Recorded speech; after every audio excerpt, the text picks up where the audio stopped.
بسم اللہ الرحمن الرحیم۔ ناظرین، وی لاگ نمبر 289 اور آج اس کی دوسری قسط ہے، پیج ہے 244، معارف القرآن جلد 2، سورت آل عمران نمبر 3 اور آیت نمبر ہے 178۔ ناظرین، روزانہ کی بنیاد پر ہم آپ کے سامنے رکھ رہے ہیں قرآن کریم کا ترجمہ، تشریح، تفسیر اور تلاوت کلام پاک۔ ناظرین، اس کتاب کا تعارف ہے، اس کتاب کا ٹائٹل ہے معارف القرآن جلد نمبر 2، سورت آل عمران سے لے کر سورت النساء تک، پارہ نمبر 3 کا رکوع نمبر 9 سے لے کر پارہ نمبر 6 کا رکوع نمبر ہے 4۔ ناظرین، اس کتاب کے رائٹر ہیں حضرت مولانا مفتی محمد شفیع صاحب عثمانی رحمۃ اللہ علیہ، جو کہ مفتی اعظم پاکستان ہیں۔ نحمده ونصلي على رسوله الكريم، بسم الله الرحمن الرحيم۔ قال النبي صلى الله عليه وسلم خيركم من تعلم القرآن وعلمه۔ بہترین لوگ وہ ہیں جو خود بھی قرآن پڑھیں، دوسروں کو پڑھائیں، سکھائیں اور لکھائیں۔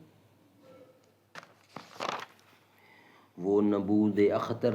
سیماب پا ہنگام صبح، یا نمایاں بام گردوں سے جبین جبرائیل۔ وہ سکوت شام صحرا میں غروب آفتاب، جس سے روشن تر ہوئی چشم جہاں بین خلیل۔ اور وہ پانی کے چشمے پر مقام کارواں، اہل ایمان جس طرح جنت میں گردے سلسبیل۔ تازہ ویرانے کی سودائے محبت کو تلاش، اور آبادی میں تو زنجیریے کشت و نخیل۔ پختہ تر ہے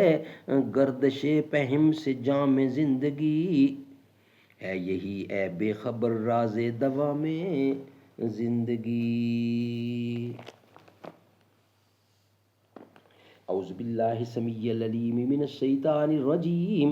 بسم اللہ الرحمن الرحیم۔ ولا يحزنك الذين يسارعون في الكفر انهم يضروا الله شيئا يريد الله يجعل لهم حظا فی الآخرۃ ولہم عذاب عظیم۔ اور غم میں نہ ڈالیں تجھ کو وہ لوگ جو دوڑتے ہیں کفر کی طرف، وہ نہ بگاڑیں گے اللہ کا کچھ، اللہ چاہتا ہے کہ ان کو فائدہ نہ دے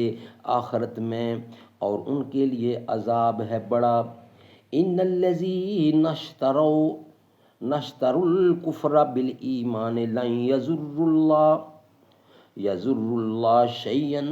ولہم عذاب علیم۔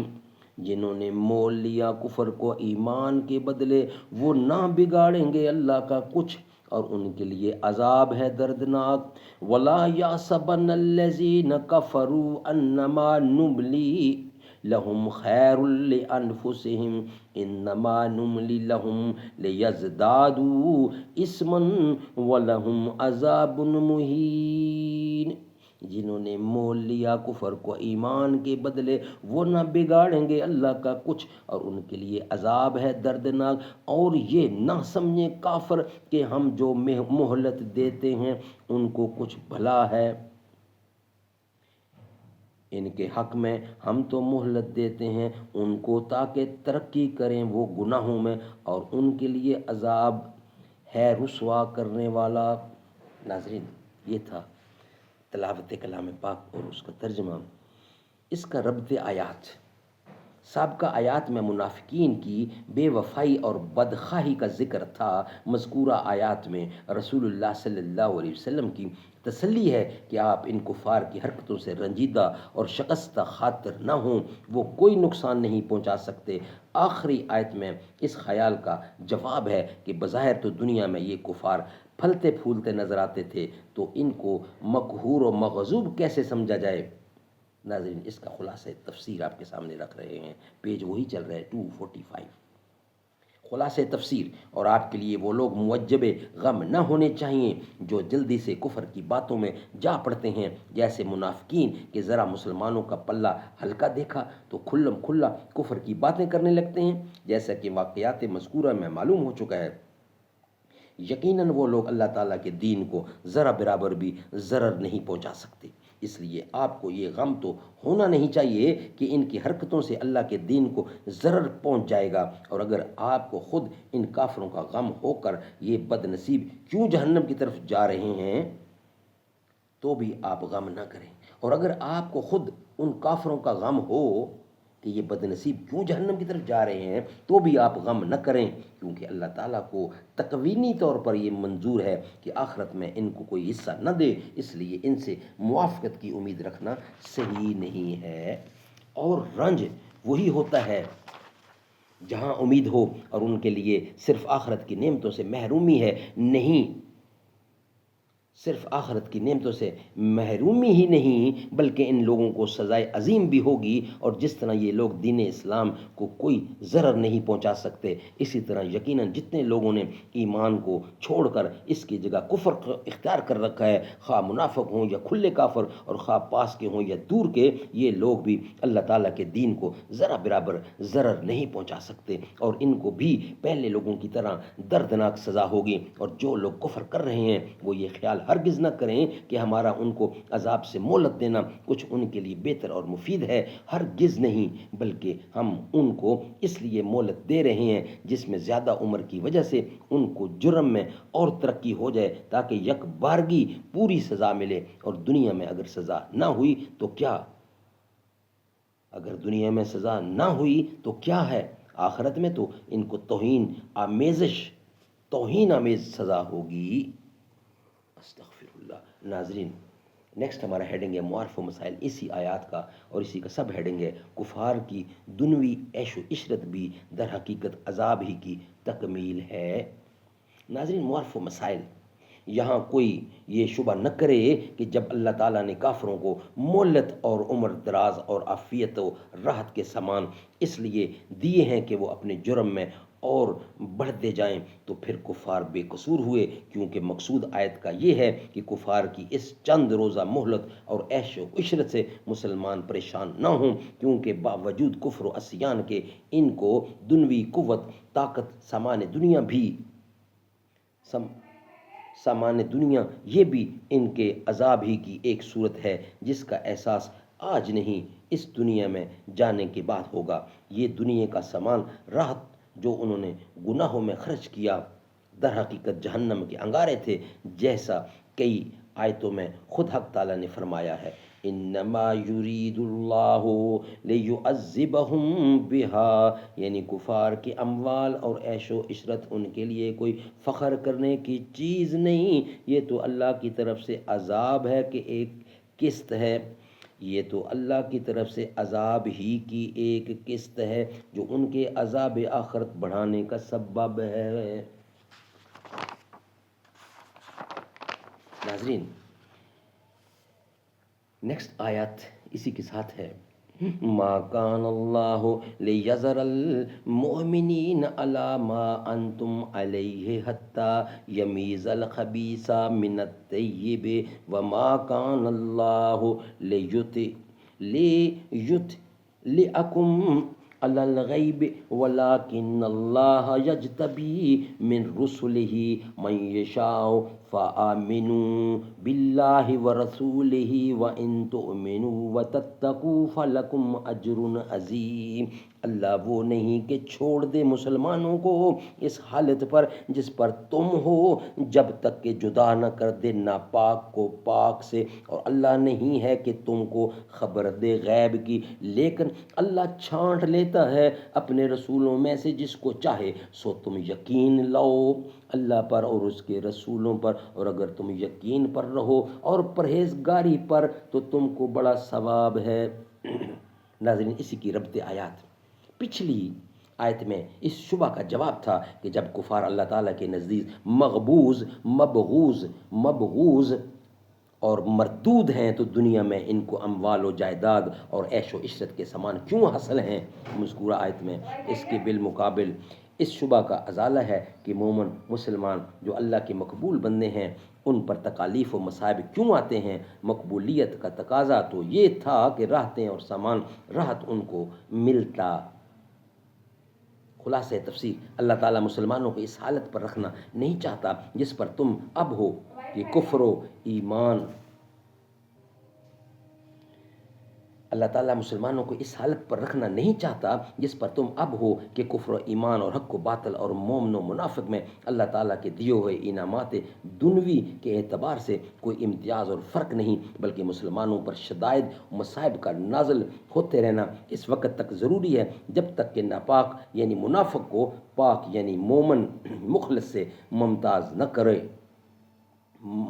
یعنی مومن مخلص سے ممتاز نہ کر دیا جائے، اور یہ تمیز و تلبین مصائب و مشکلات ہی کے پیش آنے پر پوری طرح ہو سکتی ہے۔ اور اگر کسی کے دل میں یہ خیال پیدا ہو کہ مومن و کافر حق و باطل میں امتیاز پیدا کرنے کے لیے کیا ضروری ہے کہ حوادث و مصائب ڈال کر ہی یہ امتیاز حاصل کیا جائے، اللہ تعالیٰ بذریعہ وحی اس کا اعلان فرما سکتے ہیں کہ فلاں مومن مخلص ہے اور فلاں منافق اور فلاں چیز حلال ہے فلاں حرام، تو اس کا جواب یہ ہے کہ اللہ تعالیٰ با مقتضائے حکمت ایسے امور غیبیہ پر تم کو بلا واسطہ ابتلاء و امتحان کے لیے مطلع نہیں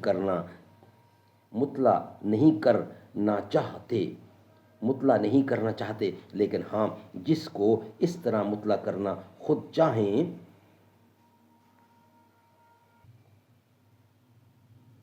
اور ایسے حضرات وہ اللہ تعالیٰ کے پیغمبر ہیں، ان کو بلا واسطہ حوادث بھی غیر غیبی خبروں پر مطلع کرنے کے لیے اپنے بندوں میں سے منتخب فرما لیتے ہیں، اور تم پیغمبر ہو نہیں اس لیے ایسے امور کی تمہیں اطلاع نہیں دی جا سکتی، البتہ ایسے حالات پیدا فرماتے ہیں کہ ان سے مخلص و منافق کا فرق خود بخود واضح ہو جائے، اور جب یہ ثابت ہو گیا کہ دنیا میں کافروں پر عذاب نازل نہ ہونا بلکہ عیش و عشرت ملنا اور مسلمانوں پر بعض مصائب و شدائد نازل ہونا عین تقاضائے حکمت ہے، یہ باتیں کسی کے مقبول یا مردود ہونے کی دلیل نہیں ہو سکتی، پس اب تم ایمان کے ناپسندیدہ اور کفر کے ناپسندیدہ ہونے میں کوئی شبہ نہ کرو، بلکہ اللہ پر اور اس کے سب رسولوں پر ایمان لے آؤ، اور اگر تم ایمان لے آؤ اور کفر و معاصی سے پرہیز رکھو تو پھر تم کو اجر عظیم ہے۔ ناظرین، اس کا معارف و مسائل مومن و منافق میں امتیاز وحی کے بجائے عملی طور پر کرنے کی حکمت، یہ ہیڈنگ ہے اس کا۔ اس آیت میں یہ ارشاد ہے کہ مومن مخلص اور منافق میں امتیاز کے لیے حق تعالیٰ ایسے حالات حوادث و مشکلات کے پیدا فرماتے ہیں جن سے عملی طور پر منافقین کا نفاق کھل جائے، اور یہ امتیاز اگرچہ یوں بھی ہو سکتا تھا کہ بذریعہ وحی منافقین کے نام متعین کر کے بتلا دیا جائے، مگر با مقتضائے حکمت ایسا نہیں کیا گیا۔ اللہ تعالیٰ کے افعال کی پوری حکمتیں تو اس کو معلوم ہیں، یہاں ایک حکمت یہ بھی ہو سکتی ہے کہ اگر مسلمانوں کو بذریعہ وحی بتلا دیا جائے کہ فلاں منافق ہے تو مسلمانوں کو اس سے قطع تعلق اور معاملات میں احتیاط کے لیے کوئی ایسی واضح حجت نہ ہوتی جس کو منافق بھی تسلیم کر لیں، وہ کہتے کہ تم غلط کہتے ہو، ہم تو پکے سچے مسلمان ہیں۔ بخلاف اس پر عملی امتیاز کے جو مصائب کے ابتلاء کے ذریعے ہوا کہ منافق بھاگ کھڑے ہوئے، عملی طور پر ان کا نفاق کھل گیا، اب ان کا یہ منہ نہیں رہا کہ مومن و مخلص ہونے کا دعویٰ کریں، اور اس طرح نفاق کھل جانے کا ایک فائدہ یہ بھی ہوا کہ مسلمانوں کا ان کے ساتھ ظاہری اختلاط بھی قطع ہو، ورنہ دل میں اختلاف کے باوجود ظاہری اختلاط رہتا تو وہ بھی مضر ہی تھا۔ امور غیب پر کسی کو مطلع کر دیا جائے تو وہ علم غیب نہیں۔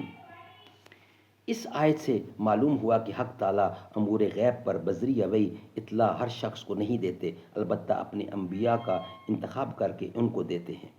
اس سے یہ شبہ نہ کیا جائے کہ پھر تو انبیاء بھی علم غیب کے شریک اور عالم غیب ہو گئے، کیونکہ وہ علم غیب جو حق تعالیٰ کی ذات کے ساتھ مخصوص ہے، کسی مخلوق کو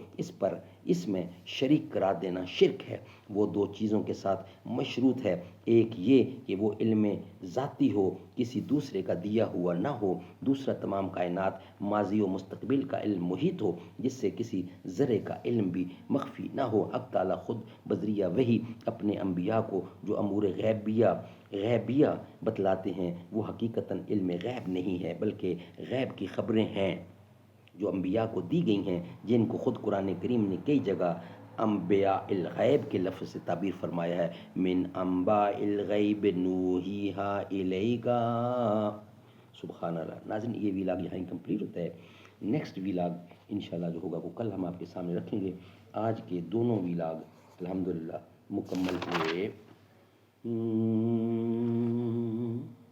جسے دیکھنی ہو جنت وہ مدینہ دیکھ آئے، تیری جالیوں کے نیچے تیری رحمتوں کے سائے۔ نہ یہ بات شان سے ہے نہ یہ بات مال و زر کی، وہی جاتا ہے مدینے آقا جسے بلائے۔ کیسے وہاں کے دن ہیں کیسی وہاں کی راتیں، انہیں پوچھ لو نبی کا جو مدینہ دیکھ آئے۔